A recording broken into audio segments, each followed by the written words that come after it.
Halo Sobat Hukum, kali ini kita akan mencari narasumber untuk membahas tentang politik. Apa sih politik itu dan bagaimana politik itu berkembang di Indonesia? Yuk simak. Menurut Anda, apakah yang dimaksud dengan politik? Pencerminan dari perilaku manusia ya. Lalu di dalam politik itu bagaimana orang tersebut atau sekelompok orang tersebut juga ingin mencapai suatu yang dicita-citakan, yang dicari melalui strategi-strategi tertentu kayak gitu. Ada dua pengertian tentang politik yang saya sukai. Yang pertama, politik disebut sebagai the art of power, seni kekuasaan, seni untuk meraih kekuasaan, mempertahankan kekuasaan, mengelola kekuasaan. Dan yang kedua, perspektif para yuris atau intelektual muslim seperti Imam Ghazali dan lain sebagainya, bahwa politik itu bertujuan untuk kemaslahatan dunia dan akhirat. Jadi tidak kering dengan nuansa spiritual dan nuansa religius. Tidak sekedar politik praktis hanya untuk mencapai jabatan politik tertentu, tidak, tetapi ada nuansa untuk menciptakan kebaikan dan kemaslahatan di dunia dan di akhirat. Itu menurut saya seperti itu. Ya, kalau menurut saya politik itu adalah alat untuk mencapai kekuasaan. Organisasi atau alat atau kelompok untuk mencapai kekuasaan. Ini yang dinamakan politik. Jadi maka bersaing dalam dunia politik yaitu persaingan untuk mencapai kekuasaan. Ini menurut saya seperti itu. Menurut orang lain atau pendapat ahli nggak mungkin, karena saya nggak hafal. Contoh menurut Max Weber atau menurut Aristoteles, saya mesti nggak hafal. Paling saya bisa memberikan pengertian terkait dengan politik itu dari diri saya sendiri, dari sudut pandang saya sendiri. Menurut saya politik itu sebagai cara usaha untuk memperoleh sebuah keputusan dalam kelompok bersama. Biasanya itu keputusan-keputusan yang berbau tentang kenegaraan, tentang kepemerintahan, ataupun tentang kebangsaan itu sendiri. Itu menurut saya. Dan ilmu politik itu juga bagian dari ilmu sosial, gitu, pecahan dari ilmu sosial itu sendiri. Politik saya kira kalau itu dilihat dari ilmu pengetahuan atau bidang, itu adalah ya ilmu atau bidang yang jangkauannya sangat luas ya, sehingga kita membicarakannya mungkin ada dari banyak sudut. Kita bisa melihat politik ya sebagai satu ilmu yang berhubungan dengan masyarakat dan pemerintah ya, masyarakat dan kekuasaan, sehingga apa yang menjadi kewajiban masyarakat kepada negaranya, kepada pemerintahnya, itu adalah termasuk ruang politik. Demikian pula sebaliknya, apa yang menjadi kewajiban dan hak negara, pemerintah dari masyarakatnya juga merupakan bidang politik, dan itu kan sangat luas sekali. Politik juga berkaitan dengan ya proses-proses mengelola aspirasi masyarakat dan juga kehendak-kehendak masyarakat di dalam menempatkan orang dalam jabatan, yang dengan itu politik kemudian termasuk juga pemilihan umum ya, dan juga ya bagaimana setelah pemilu itu ada mungkin representasi DPR atau pemegang kekuasaan yang kemudian itu terus menerus bagaimana bisa melayani masyarakat berdasarkan aspirasi maupun berdasarkan ya pengetahuan teknokratis dari para politisi itu sendiri, bagaimana menyejahterakan masyarakat. Hingga pada akhirnya politik itu yang membicarakan soal hal-hal yang berkait dengan bagaimana menyejahterakan masyarakat, itu kan luas sekali ya. Sampai itu juga mungkin politik juga biasanya berkait dengan ya, masalah bagaimana mewujudkan keadilan masyarakat dan lain-lain. Jadi sangat luas dimensi politik ya, ringkasnya ya politik itu berhubungan dengan masyarakat, kekuasaan, dan hak-hak keduanya serta proses-proses dan lembaga yang berkait dengannya. Di negara Indonesia menganut sistem politik demokrasi. Menurut Anda, apa kelebihan dan kekurangan dari sistem politik tersebut? Demokrasi itu kan kita tahu dari rakyat mencapai suatu tujuan dari demokrasi itu sendiri, kelemahannya ya, value-nya itu sangat abstrak ya, nilai yang ingin dicapai itu sangat abstrak, apalagi di Indonesia itu kan sangat majemuk. Jadi apa yang menjadi cita-cita tentunya sudah ada, cita-cita negara bentuknya, hanya keinginan itu seringkali masuk di dalamnya. Nah, apa yang diinginkan, apa yang diterbitkan dalam kebijakan itu seringkali tidak sesuai dengan apa yang menjadi kebutuhan masyarakat satu dengan masyarakat yang lain. Nah, perlu memang pemahaman yang lebih mendalam terkait dengan apa yang diharapkan. Jadi value-nya itu bukan karena value-nya itu abstrak, harus pintar-pintar memahami nilai-nilai tersebut kayak gitu. Itu kelemahannya. Kalau keunggulannya tentunya memang kalau demokrasi dasarnya itu adalah dari rakyat, oleh rakyat, untuk rakyat. Ibaratnya kesejahteraan masyarakat itu melalui demokrasi harusnya lebih mudah untuk dicapai gitu. Walaupun kalau lihat dari beberapa negara justru tingkat kesejahteraan dalam artian nominal angka ya, untuk finansialnya itu ada beberapa negara yang sifatnya itu komunis, sosialis, itu justru lebih baik daripada negara kita yang menjunjung tinggi demokrasi ya gitu. Nah, itu perlu ada PR yang dalam untuk diselesaikan. Demokrasi itu sistem buatan manusia. Setiap sistem produk manusia itu pasti ada kekurangannya, sekaligus ada kelebihannya. Tidak mungkin sistem buatan manusia, entah itu monarki, entah itu demokrasi, entah itu oligarki, apapun sebutannya, pasti ada kekurangannya, ada kelebihannya. Nah, kalau kekurangan sistem demokrasi, mungkin demokrasi itu rawan dibajak oleh kepentingan-kepentingan tertentu ya. Demokrasi itu kan selama ini dipahami sebagai pemerintahan dari rakyat, oleh rakyat, untuk rakyat, atau one man one vote, satu orang satu suara. Kalau demokrasi ini kemudian dijalankan di suatu negara yang tingkat kesejahteraannya belum baik, maka rawan sekali rakyat ini opininya dibelokkan, atau mungkin suaranya bisa dijual, belikan, ditransaksikan. Nah, ini salah satu bentuk kerawanan demokrasi. Jadi kemapanan sistem demokrasi di sebuah negara itu korelasinya sangat penting, sangat urgent terhadap tingkat kesejahteraan. Demokrasi akan berjalan baik, berkualitas seandainya diterapkan di negara yang tingkat kesejahteraannya sudah baik. Itu menurut saya kelebihan dulu ya. Kelebihannya itu demokrasi itu adalah yang mengutamakan suara rakyat, mengutamakan aspirasi rakyat. Ini demokrasi, sehingga pemerintah pun kalau di Indonesia kan demokrasi perwakilan, sehingga melalui perwakilan yang dipilih melalui pemilu. Ini negara demokrasi. Dan kelemahannya itu suara rakyat, suara terbanyak itu belum tentu kebenaran. Ini kejelekannya seperti itu. Sehingga banyak kelompok-kelompok yang menyuarakan dan berkuasa, tapi kelompok itu bukan dari kelompok benar. Ini menurut saya seperti itu. Memang jika melihat sistem politik di Indonesia itu menganut sistem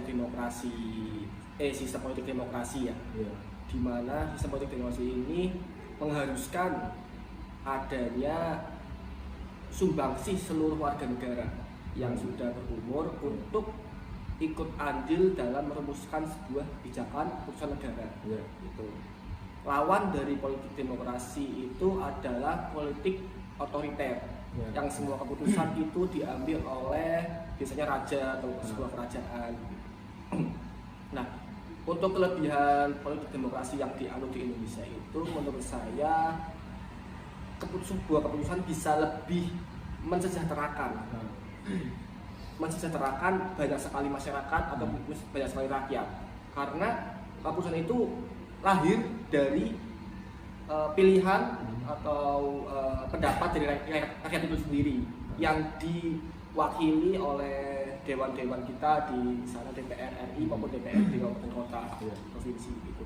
Dan kekurangannya itu jadi apa ya,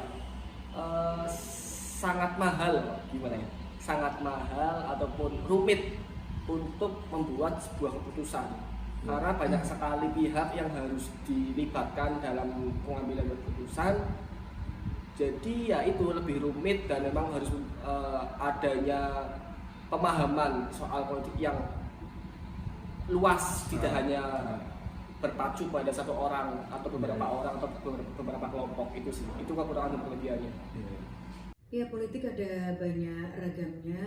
Yang sedang kita hadapi di Indonesia adalah politik demokratis yang sebenarnya sejak awal kita juga sudah merasakan demokrasi, kan kita punya perwakilan. Cuman kan demokrasi sekarang itu berbeda dengan demokrasi sebelumnya. Dulu demokrasi Pancasila, ada demokrasi ya tapi pemerintahnya otoriter. Sekarang itu demokrasi ingin yang menuju demokrasi sesungguhnya, yang dicirikan diantaranya adalah masyarakat ya diberi kebolehan atau hak untuk menentukan kepala daerah, kepala wilayah secara langsung ya. Kalau ini dulunya kan dulunya kan perwakilan ya.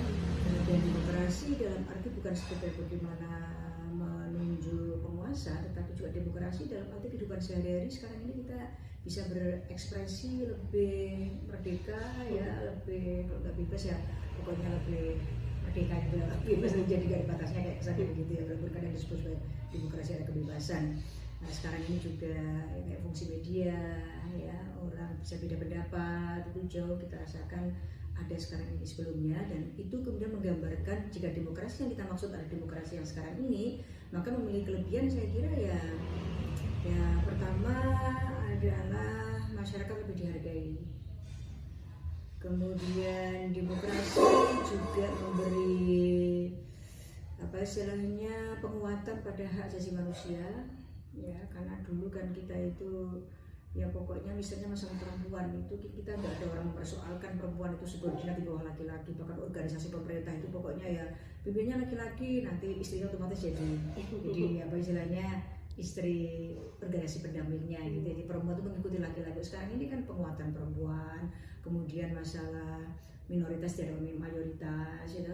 Kemudian agama yang dulu tidak bisa menikah sendiri seperti Konghucu ya, walaupun sudah dimulai jauh sebelum kita reformasi. Sekarang itu menjadi satu yang biasa, orang pokoknya diperlakukan egaliter ya, di semua segmen ya, termasuk adalah ketika masyarakat mengkritik pemerintah itu adalah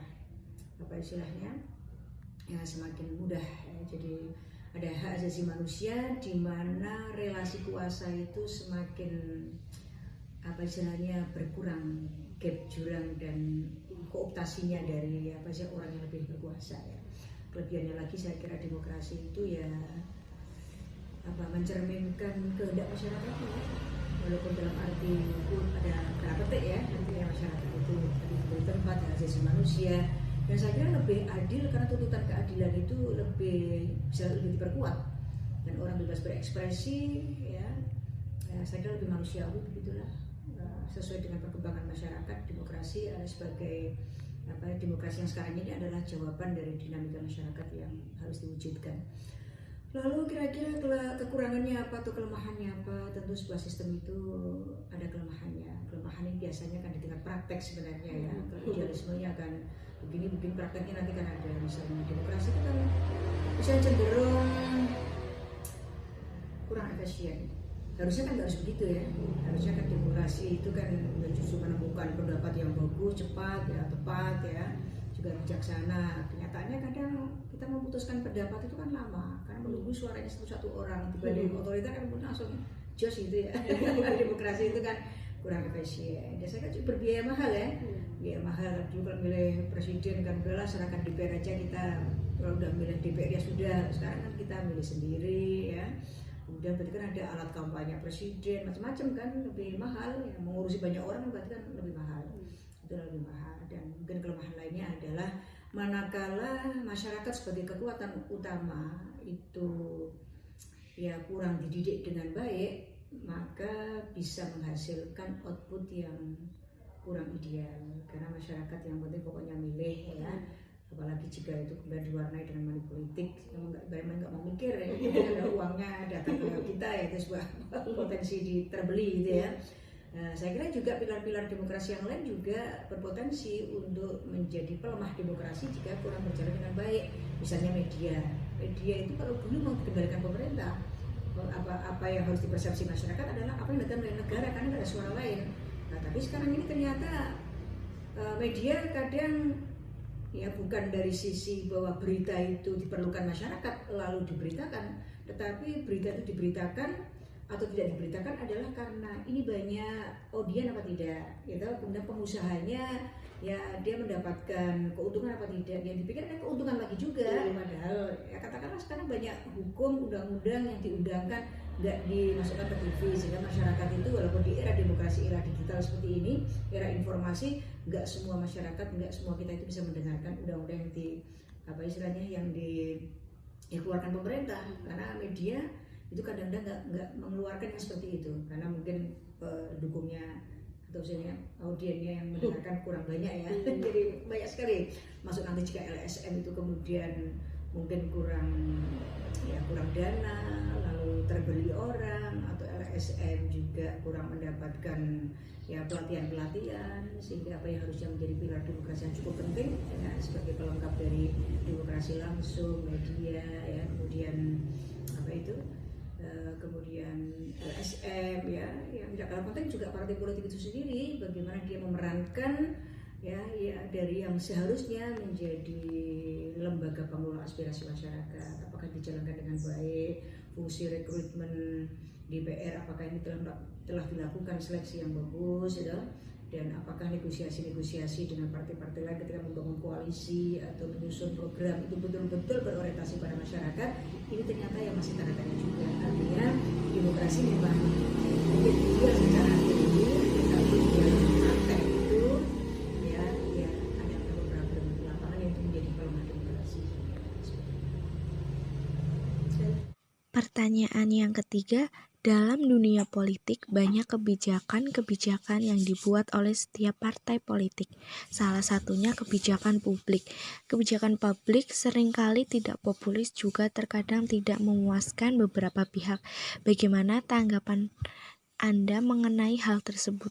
Seringkali partai politik itu melalui orang-orang yang menjabat sebagai legislator ya, itu kadang mengeluarkan kebijakan yang kurang sesuai dengan apa yang dibutuhkan masyarakat. Memang harapannya sih ke depan untuk yang seperti itu dikurangi, karena memang para anggota legislator itu harus sampai turun ke masyarakat, harus sampai tahu apa yang menjadi kebutuhan masyarakat. Nah, hanya kalau apa yang menjadi kebijakan itu tidak sesuai dengan masyarakat, sebenarnya masyarakat memiliki wadah tersendiri untuk melakukan kajian ulang ataupun yang menginginkan kalau cobalah memberikan kebijakan yang lain gitu, apa tidak sesuai. Sebenarnya ada jalan-jalan ke sana, negara kita sudah menyediakan hal tersebut. Nah, cuman perlindungan dalam praktiknya ya, misal orang-orang yang ingin menegakkannya gitu ya harus kencang juga, karena di dalam struktur hukum kita juga ada beberapa oknum yang bisa jadi menciderai nilai keadilan yang sebenarnya nilai keadilan itu adalah salah satu yang dicita-citakan oleh negara kita. Kira para pejabat politik harus berani mengambil langkah untuk merilis kebijakan yang tidak populis di tengah masyarakat. Jangan kemudian atas nama elektoral misalkan, untuk kepentingan biar nanti bisa terpilih lagi di masa kontestasi pemilu yang akan datang, kebijakan hanya mementingkan populisme kebijakan, tetapi tidak mementingkan apakah kebijakan itu punya korelasi langsung terhadap kemaslahatan dan kebaikan rakyat pada masyarakat. Saya kira tidak seperti itu. Pemerintah itu ya itu tadi, dia harus berani untuk mengambil resiko tidak populer kebijakannya. Artinya dia harus bertindak sebagai negarawan, jangan hanya sebagai seorang politisi. Kalau hanya bertindak sebagai seorang politisi ya populisme kebijakan itu tadi. Tetapi kalau jiwa kenegarawanannya itu ada, maka dia akan bertindak dengan pertimbangan kemaslahatan yang lebih besar untuk warga negara. Itu benar sekali. Di Indonesia ini negara demokrasi, negara yang sifatnya itu dipilih langsung oleh rakyat, sehingga penguasanya pun itu namanya jabatan politik. Ketika politik berkuasa, apapun yang mereka ciptakan, regulasi, aturan atau keputusannya, itu kebanyakan berpihak pada politik A, berpihak kepada golongan A, sehingga betul sekali seperti itu. Tapi apapun yang namanya regulasi yang diciptakan, yang dibuat oleh tokoh-tokoh politik seperti itu, kan ada batasan waktu. Kita ada batas waktu, sehingga ketika waktu nanti berakhir dan nanti dikuasai oleh politik yang lain, politik B ya nanti akan seperti itu, sehingga akan bergantian. Tapi apapun itu kita dibatasi oleh regulasi yang ada, asas yang ada, yaitu Pancasila dan Undang-Undang Dasar 45, sekalipun melenceng ya tidak jauh dengan Pancasila dan Undang-Undang Dasar 45. Terkait dengan tidak populisan sebuah kebijakan politik, kebijakan publik yang lahir dari sistem politik demokrasi itu hal yang wajar. Hal yang wajar karena susah untuk kita bisa memuaskan semua orang, itu sangat susah. Tapi dengan menggunakan sistem politik demokrasi ini akan lebih baik, atau akan lebih banyak orang yang menerima daripada kita membuat sebuah kebijakan keputusan dengan sistem yang lain. Karena di zaman ini sistem politik demokrasi adalah sistem politik yang paling baik di antara yang baik. Gitu. Jadi paling baik itu demokrasi, walaupun masih ada banyak kekurangannya. Salah satunya itu tidak bisa memuaskan seluruh orang, tapi seenggaknya lebih banyak yang akan dipuaskan menurut saya daripada sistem-sistem yang lain. Kebijakan pemerintah ada yang populis dan tidak populis. Orang biasanya bilang, wah ini sudah mau ada pemilu sehingga kebijakannya populis. Lebih baik, artinya kebijakan yang bersifat kemasyarakatan dan biasanya pragmatis, ya bentuknya kayak bantuan-bantuan, kemudian pokoknya model yang konsumtif atau begitu ya. Yang begini biasanya masyarakat suka, karena masyarakat kan taunya pokoknya apa yang aku dapat pada saat ini. Kalau program itu populis, presiden turun misalnya ke jembatan kemana begitu ya, padahal mungkin dilihat dari efisiensi dan harga seorang presiden mungkin kan biar itu dikerjakan oleh kepala dinas atau urusan orang lapangan gitu ya. Maka populis itu kadang-kadang menjadi menarik.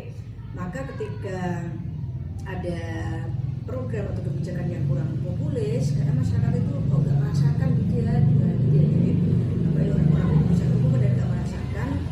Ya, satu sisi program populis dikritik oleh para pemikir misalnya atau pemerhati perkembangan suatu negara, sementara program yang tidak populis kadang-kadang yang mengeluhkan masyarakat.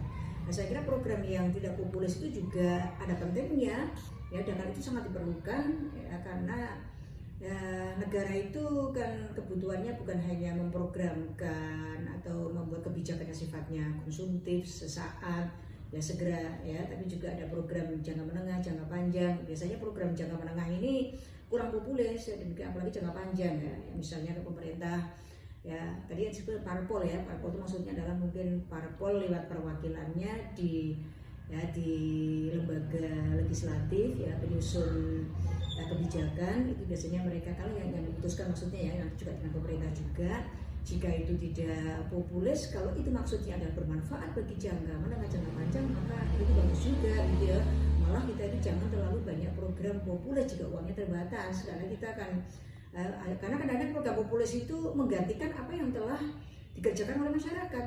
Ya, misalnya bantuan apa misalnya ya, bantuan bagi ya tukang sapu makam misalnya, atau ya tukang sapu masjid, atau misalnya bantuan kepada apa yang selama ini sebenarnya udah mandiri masyarakat itu, cuman karena dipancing secara politis biar nanti memberikan dukungan dari para pemberi kebijakan, maka ini pun diprogramkan.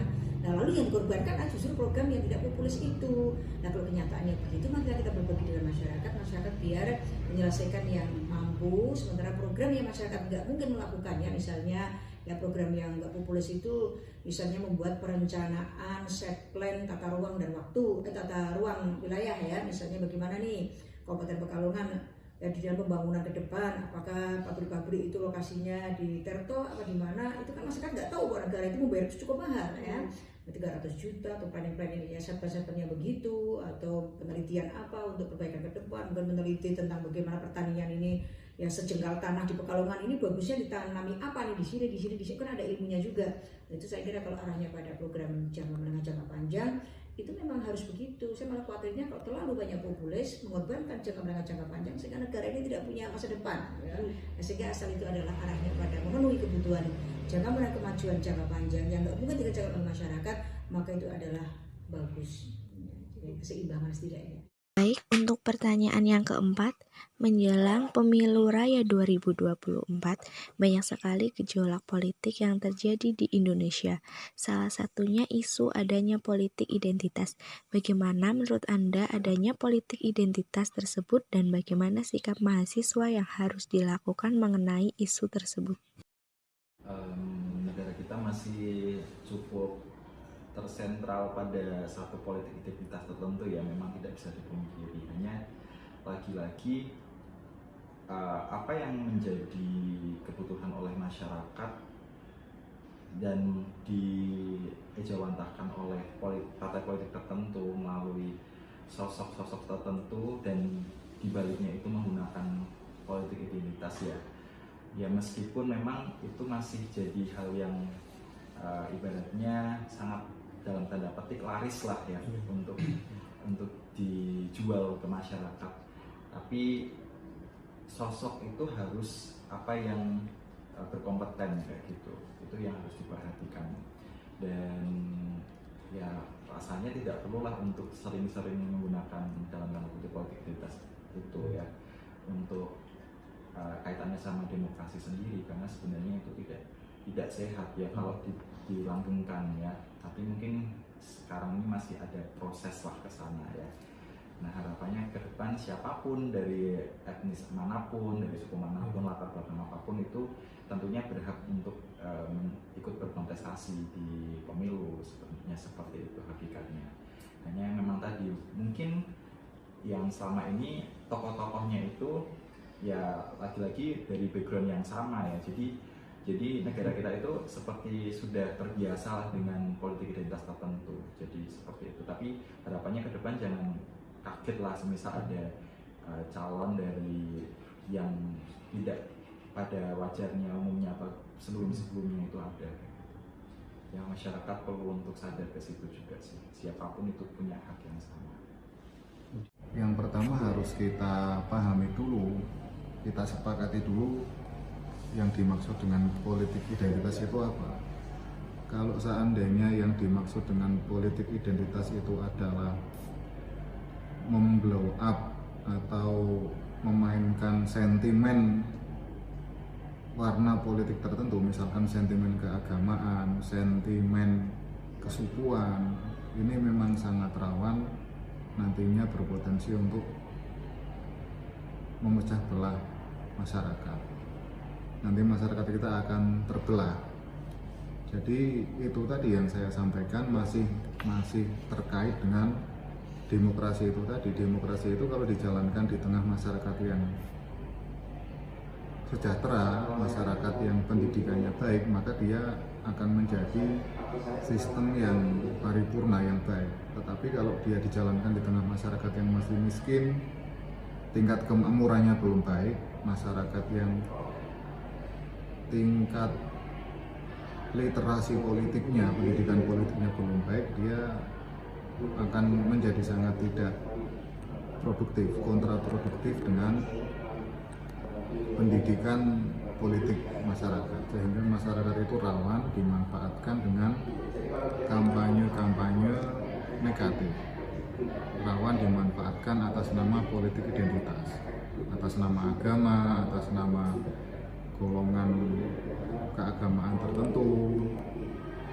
Nah itu tadi, makanya lebih baik para politisi kita ketika dia sedang menjalankan dan mengikuti kontestasi politik masa-masa elektoral pemilu, dia adu gagasan, bukan adu sentimen identitas. Saya kira Betul sekali itu di media-media sosial, media-media elektronik seperti itu. Tapi kalau menurut saya politik identitas itu ya harus ada. Kalau tidak ada identitas itu ya namanya politik gelap-biar ya. Ya beridentitas ke agama, beridentitas kepada Pancasila, identitas kepada Undang-Undang Dasar. Ada identitas. Kalau unsur itu, jadi kita tidak usah terbawa oleh isu itu, karena isu itu tidak akan membawa kita kepada demokrasi yang baik.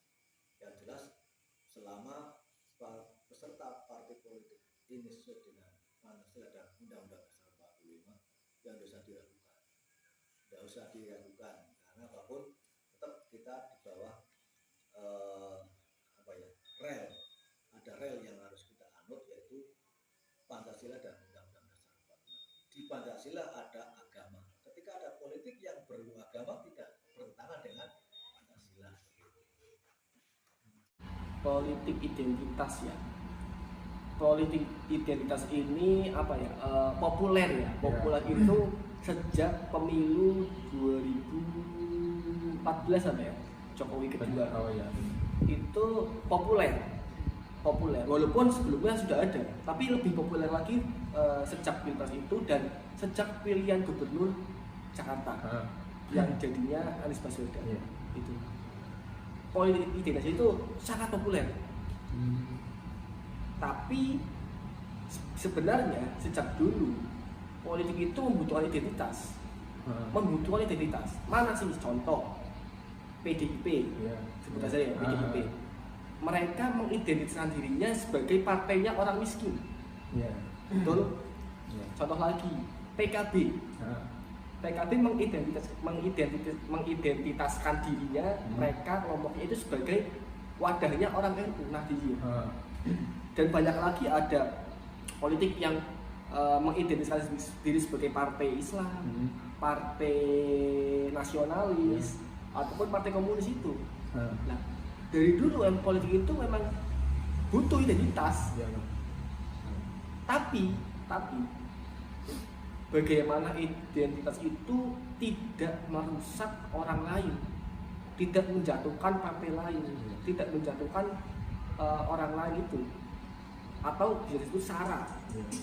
Nah sekarang yang terjadi itu identitas itu dikambing hitamkan atau dibuat untuk menuju ke situ, ke politik sara. Tapi sebenarnya tidak apa-apa kalau ini.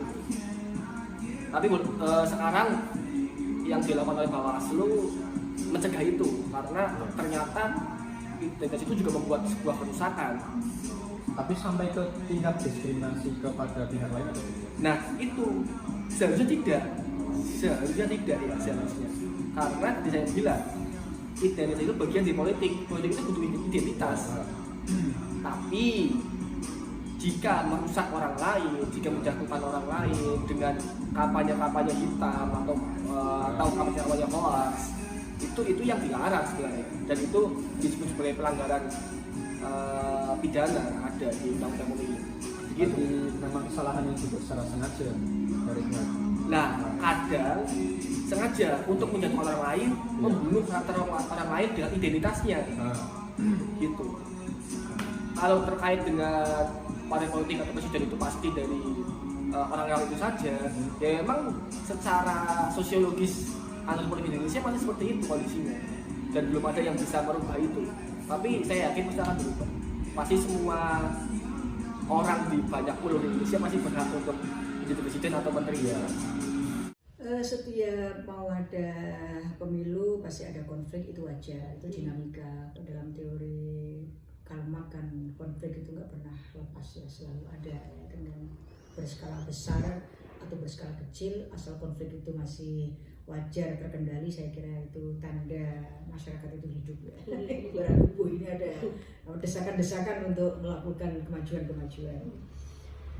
Di antara konflik itu memang politik identitas. Saya kira politik identitas pada dasarnya tidak masalah jika ya porsinya atau dosisnya itu wajar. Apalagi bangsa kita itu kan bangsa yang berbineka. Nah, kebinekaan ini biasanya akan kemudian muncul menjadi satu kekuatan politik ya, di mana orang berpolitik ya apa istilahnya mengumpulkan orang-orang yang memiliki ya kesamaan ya, entah kesamaan agama, kesamaan aliran, kesamaan mungkin apa, tapi sering identitas itu pada agama kan gitu ya, atau corak pemikiran ya, Islam yang itu, Islam yang ini, itu kemudian kelompok orang ini mengelompok menjadi satu kekuatan politik yang menggambarkan identitas mereka. Saya kira itu sebagai konsekuensi demokrasi, konsekuensi kebinekaan itu adalah wajar dan kadang sulit dihindari, apalagi di Indonesia ini. Karena kebinekaan Indonesia ini ditanamkan sejak bayi. Ya, orang yang warga NU dia SD-nya SDNU juga ya, nanti SMP dan seterusnya perguruan tinggi NU lah. Orang kan kemudian setelah itu jumlahnya banyak kan dia mesti ingin menunjukkan kekuatannya, entah itu agar bagaimana para politisi itu membeli kekuatan kita atau kita sendiri memainkan peran untuk membangun suatu identitas. Itu menjadi bermakna negatif apabila ini melebihi dosisnya sampai kemudian orang yang memiliki identity itu membuat stereotip pada kelompok orang lain. Misalnya kelompokmu itu salah, yang benar itu kelompok kami. Kamu itu adalah orang yang tidak penting, kami itu penting, dan seterusnya begitulah ya. Dan kadang-kadang juga politik identitas itu apa yang diidentitikan itu belum tentu menggambarkan realitas sesungguhnya yang ada di kelompok itu. Misalnya orang menggambarkan kalau kelompoknya si A itu adalah pasti religius, kelompok yang lain itu adalah orang-orang yang buruk ya, tadi stereotip. Padahal di dalam orang sana juga banyak orang yang baik, di kelompok yang digambarkan buruk baik juga kadang-kadang banyak orang yang ya misalnya ya ternyata tidak sebaik yang digambarkan juga. Artinya ya gitulah ya, menggambarkan tidak adanya generalisasi dalam suatu kelompok ya. Kemudian bagaimana mahasiswa harus menyikapi politik identitas? Saya kira mahasiswa sebagai generasi muda yang sedang berproses belajar ya, dan mahasiswa itu kan berada dalam proses melihat kebenaran. Jadi ilmu teori itu kan ilmu yang sesungguhnya ilmu yang untuk memperoleh suatu kebenaran, maka mahasiswa kami harapkan bisa apa istilahnya menjadi orang yang tidak masuk ke dalam politik identitas yang melebihi porsi tadi, melebihi hidup. Pertanyaan yang kelima, banyaknya permasalahan dalam dunia politik membuat mahasiswa sebagai generasi muda kurang tertarik dalam dunia politik. Apa pentingnya politik bagi mahasiswa dan bagaimana cara meyakinkan generasi muda untuk peduli terhadap politik? Ini kita bicara politik praktis ya sebenarnya ya, politik praktis lalu tentunya apa bagi mahasiswa. Mahasiswa itu tentunya adalah sebagai agent of social control, agent of change ya, di mana mahasiswa adalah salah satu unsur dari masyarakat yang memiliki kekuatan besar bagi controlling jalannya suatu politik ataupun dalam satu sisi lagi adalah jalannya suatu pemerintahan. Nah, disitulah teman-teman menjadi garda, bisa dikatakan juga garda terdepan ya bagi pengendalian sosial yang terjadi, tak terkecuali dengan jalannya politik yang ada di negara kita. Jadi tidak perlu takut semesta ada yang tidak sesuai koridor menurut teman-teman, sampaikanlah, serukanlah, capai tujuan keadilan itu begitu demi masyarakat umum. Saya kira nggak boleh seperti itu ya. Saya kira tidak boleh seperti itu. Bagaimanapun keberlanjutan sebuah bangsa akan dilanjutkan oleh generasi mudanya. Saya juga kurang sependapat kalau dikatakan bahwa generasi muda kita banyak yang antipati dan tidak begitu minat untuk terjun ke dunia politik. Ada beberapa anak-anak muda kita yang justru menurut pengamatan saya banyak yang terlibat dalam dunia politik. Teman-teman saya itu banyak yang jadi anggota dewan, kemudian menduduki jabatan politik tertentu. Yang memang mungkin kalau anak-anak milenial yang generasi sekarang, mereka saya kira perlu dipahamkan dengan praktek politik, dengan pengertian politik, realitas politik yang ada sekarang. Memang realitas politik di bangsa kita saat ini masih mendapatkan sentimen negatif, atau setidaknya persepsi generasi muda kita tentang politik itu bukan sesuatu yang baik.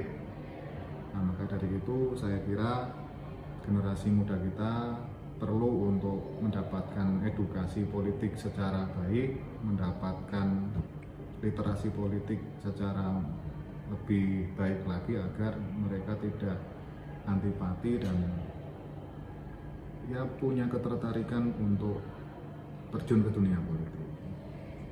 Saya kira itu kan.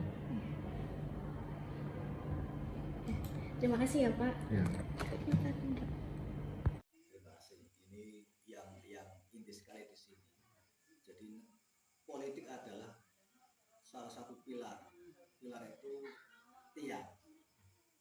Jadi kalau politik itu tidak ada, berarti tiangnya hilang satu. Salah satu pilar negara demokrasi adalah politik, partai politik. Sehingga semua warga Indonesia berkewajiban, bukan berhak, wajib berpolitik. Wajib berpolitik. Ketika mahasiswa generasi muda ini tidak mau berpolitik, ya nanti politik ini akan dikuasai oleh orang-orang yang tidak berpendidikan. Kalau mahasiswa tidak mau berpolitik, ini ke depan negara bagaimana? Karena negara ini regulasinya diciptakan oleh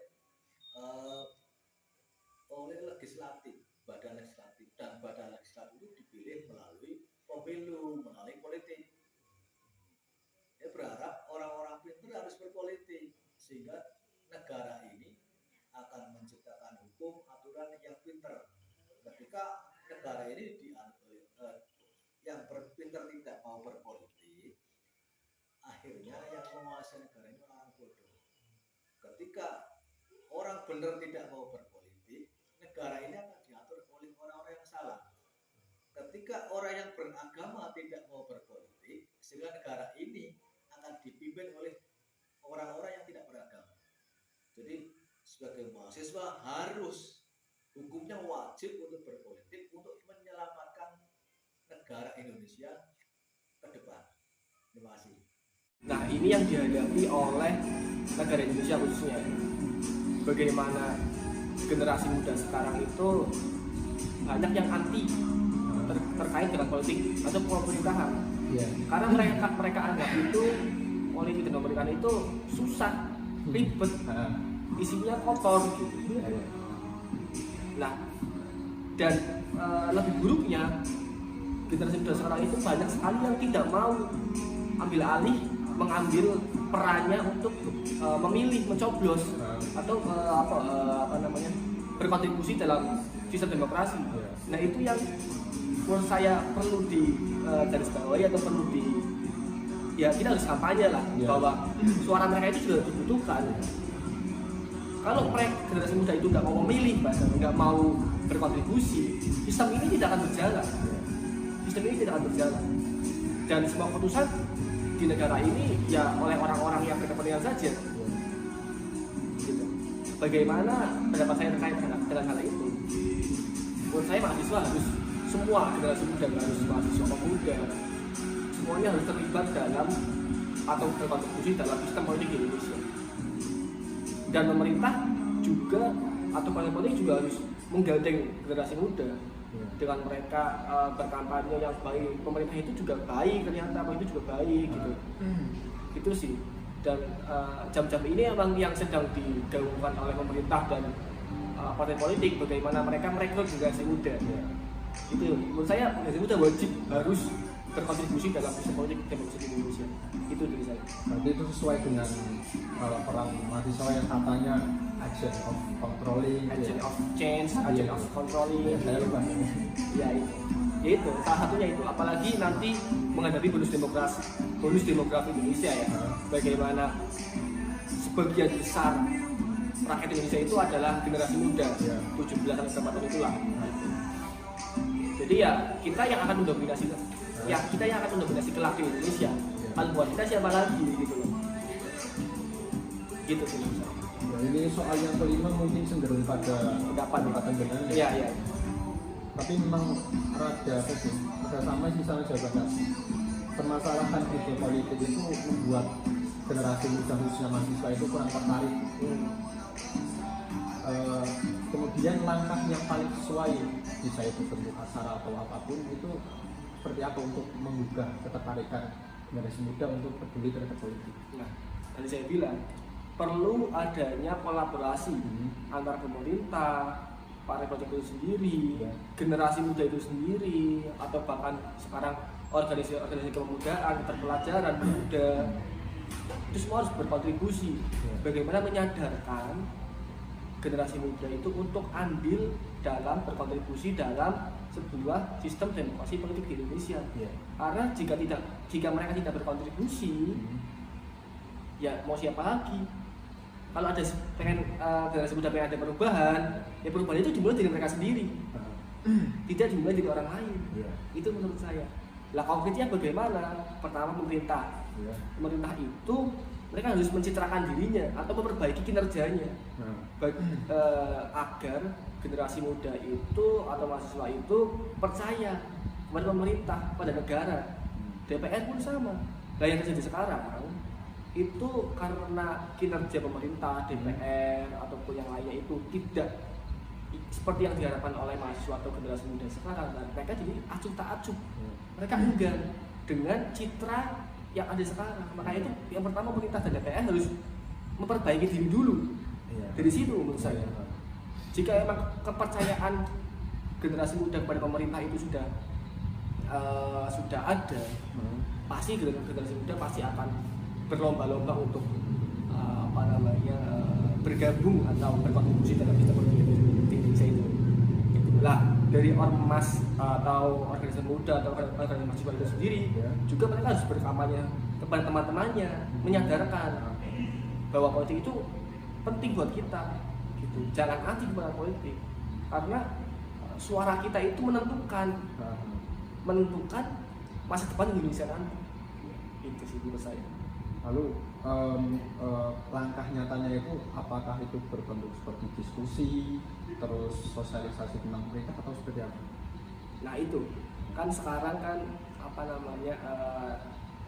semua generasi muda pasti punya gadget, pasti punya media sosial. Bagaimana orang-orang di kelompok berkontribusi untuk membuat konten-konten kreatif lah di media sosial, biar mereka itu juga mau untuk berkontribusi tadi itu sih. Jadi kampanye gitu. Jadi memang isi walaupun sekedar konten tapi ke arahnya ranah ke politik. Iya, harus diimbangi dengan tadi memperbaiki diri di pemerintah dan DPR. Karena jika mereka tidak memperbaiki diri, lalu tidak mencitrakan diri itu baik, mereka pasti enggak. Karena menurut mereka generasi muda itu nggak penting. Yang penting saya bisa makan, saya bisa kopi, saya bisa duduk dengan nyaman, dengan baik. Tanpa ada pemerintah pun mereka bisa seperti itu. Tapi coba nggak ada pemerintah, mereka nggak bisa seperti itu. Karena mereka belum merasakan tidak ada pemerintah, tidak ada DPR. Gitu sih menurut saya. Oke, saya kira generasi muda barangkali kalau yang di kampus gak masalah ya, karena mereka diberitahu nilai pentingnya politik. Tapi generasi muda yang di tengah masyarakat barangkali yang tadi menjadi subjek yang Anda anggap ya, mereka kurang tertarik dengan politik ya.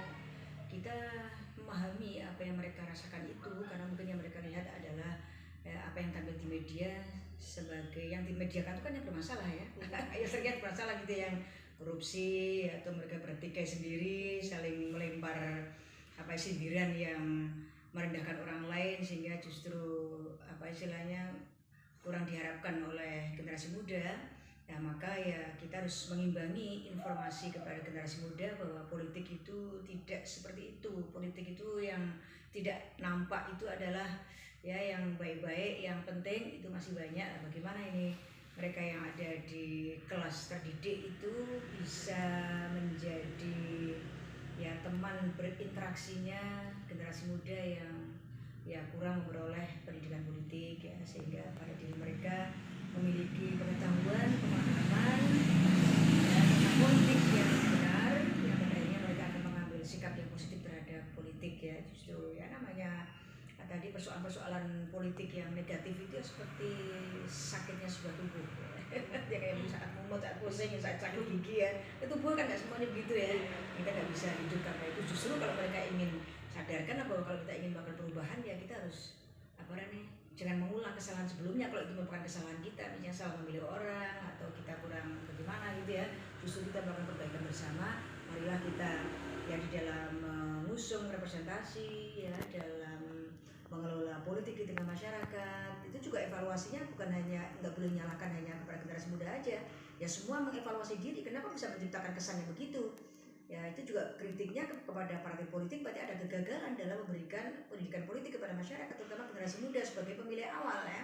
Bagaimana pendidikan politik itu dikembangkan gitu oleh partai politik ya. Nah, kemudian juga ya media dimanfaatkan, media yang sering dipegang oleh generasi muda apa sih kita manfaatkan untuk penyiaran kampanye politik yang sehat ya. Jadi itu kesadaran.